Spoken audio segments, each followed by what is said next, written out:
आम जगा भारी बढ़िया। ए मंद भृगु वाक्य शुणी सभार मध्युशूल पाणी अल्प भी मना होई उठी अनल प्राय गोप दृष्टि निज गण को घेनी संगे मिलिले निज स्थाने बेके शिव गमने मुनि गणे आगम निगम प्रमाणे तदन्ते विश्वस्रष्टा माने सहस्र वत्सर प्रमाणे यथाविधाने यज्ञ सारी से अवभृत स्नान करी प्रयागे जमुना सहित जानवी होइछि मिलित तहि सकळे स्नान सारी गमिले निज निज पुरी विष्णु चरित शुद्ध रस कहई जगन्नाथ दास भाषा प्रबंधे भागवत अमृत रसमय गीत इति श्रीमद्भागवते महापुराण परमहंस्यां संहितायां चतुर्थ स्कंदे दक्ष शाप नाम द्वितीयोध्याय तृतीयोध्याय आरंभ। पितार यज्ञ देखिबाकु इच्छन्ते सती शिव तांकु जेपरि करिले निषेध तृतीय अध्याय संवाद। मैत्रेय उवाच शुण विदुर एक मने रुद्र जे कले कोप मने ए मन्दे जामाता ससुर विवादे गला बहु काल दक्ष को अभिषेक करी ब्रह्मा बोइले हस्त धरी तुहु प्रजापति श्रेष्ठ परे सर्वे तो कनिष्ठ कमल जोनि जेते बेले दक्ष को शुभ लग्न बेले सकल मुनि मनु गणे स्थापिले प्रजापति पणे दक्ष को पूजी अभिषेके मान्य से कले के तुम्भ सकल मध्ये हो पालने अधिपति हेउ दक्ष को बोले बेतवर तु वाजपेय यज्ञ कर से दक्ष मने गर्भ कला रोषे रुद्रଙ୍କୁ न परिला भृगुଙ୍କୁ कला पुरोहित संगे घेनिण मुनि सन्थ जे यज्ञ बृहस्पति नाम शुणिला यज्ञ गौतम से यज्ञ आरंभर काले सकल मुनि एक मेले जे ब्रह्म ऋषि ते परुषि सर्वदेवଙ୍କ संगे मिशि पितृदेव ऋषि जने पत्नी की घेनी दिव्य स्थाने यज्ञे गमन्ति युद्धे युद्धे गीत सुवाद्य शून्य पथे आकाशे विमान गहळ चलन्ते शुभे मुख गोळ जे सती ईश्वर घरणी आकाशे शुणी देव वाणी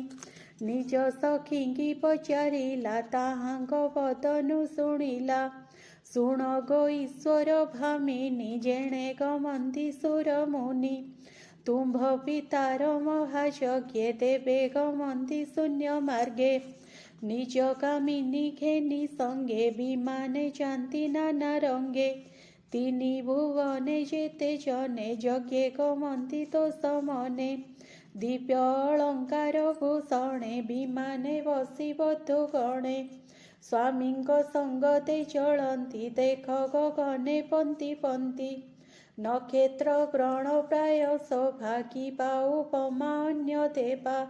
ता शुणी गगन को चाही अंबिका मने विचारई देख भाग्य कर्म मोर मोहर स्वामी महेश्वर मोहर पिता यज्ञ काले मोहिनी रास कर्म फले मोर स्वामींकी न परिला अवहेलेण मते कला मोर पितार दया नाही के हासहु देह बही ए मंद भाली देवी मने मिलिले स्वामी सन्निधाने हृदये शोकभर होई बोलन्ति रुद्र मुख चाही। सती उवाच भोनाथ शुण पशुपति तुम्भ ससुर मूढ़मति यज्ञ आरंभे पुण्य काले ता शुणी सर्वदेवे चले मुनिये सपत्नी संगीते शून्ये गमन्ति दिव्य रथे देख ए मुखरा पगोल पुरीछि गगन मंडल देख आनंदे देव गणे गमन्ति यज्ञर कारणे भोनाथ चाल आम्भे जीवा पितार उत्सव देखिबा ଯଜ୍ଞ ଉତ୍ସବ ପିତା ପୁରେ ମୋର ଭୋଗଇନି ସହତରେ ଯାଆନ୍ତି ସ୍ୱାମୀ ଘେନି ସଙ୍ଗେ ଯଜ୍ଞେ ଦେଖିବେ ମନ ରଙ୍ଗେ ମୁଁ ଏବେ ତୁମ୍ଭ ସଙ୍ଗେ ଯିବି ପିତାର ଉତ୍ସବ ଦେଖିବି ମାତାଙ୍କୁ ଦେଖିବି ନୟନେ ଭଗ୍ନିଗଣଙ୍କୁ ସୁଖ ମନେ ବୋନାଥ ଆଜ୍ଞା ଦିଅ ମତେ ଯିବ ଏଇ ତୁମ୍ଭର ସହିତେ ଭୋ ଦେବ ଦେବ ପଶୁପତି କେ ଜାଣିପାରେ ତୁମ୍ଭ ଗତି ତୁମ୍ଭ ଗୋଚରେ ବିଷ୍ଣୁ ମାୟା କେ ଜାଣିପାରେ ନାଥ ଏହା हे अज तोहर मायारे आश्चर्य निर्माण संसारे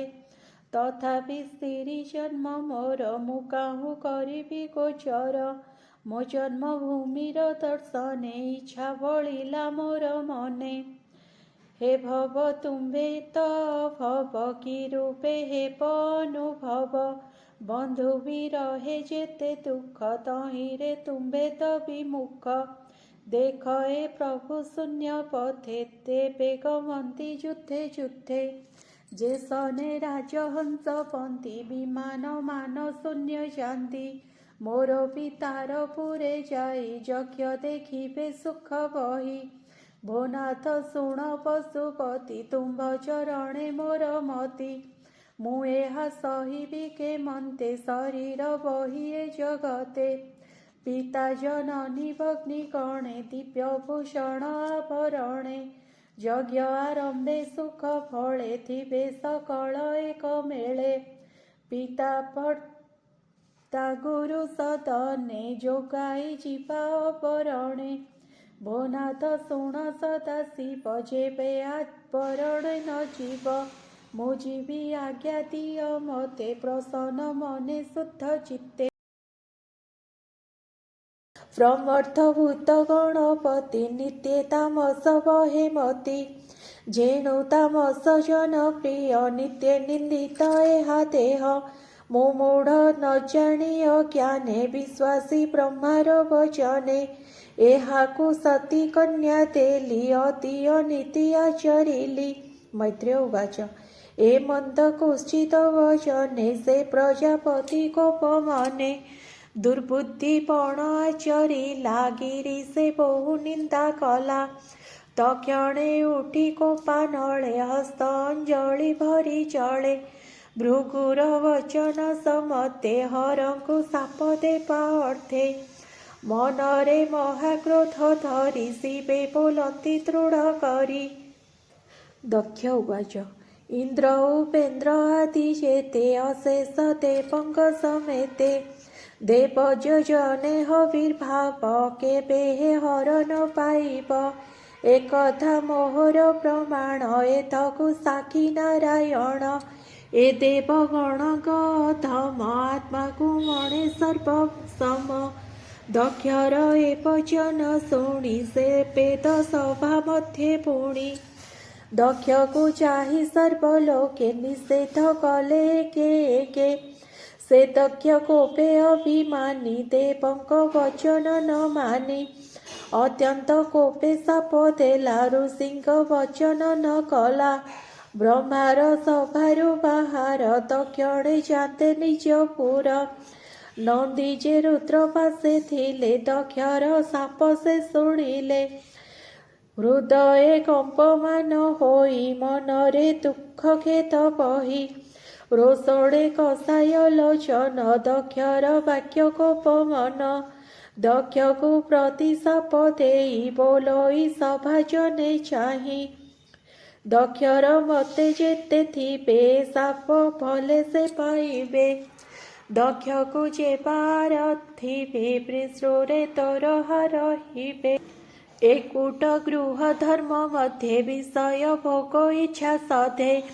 विस्तारी यज्ञ कर्म कांडे दंभे आरंभिए पाषांडे देह को स्वार्थ प्राय मणि आत्मार गति न प्रमाणी पशुंक प्राय करी आस सर्वदा हेउ नारी बस ए दक्ष छाग मुक हेओ आंभर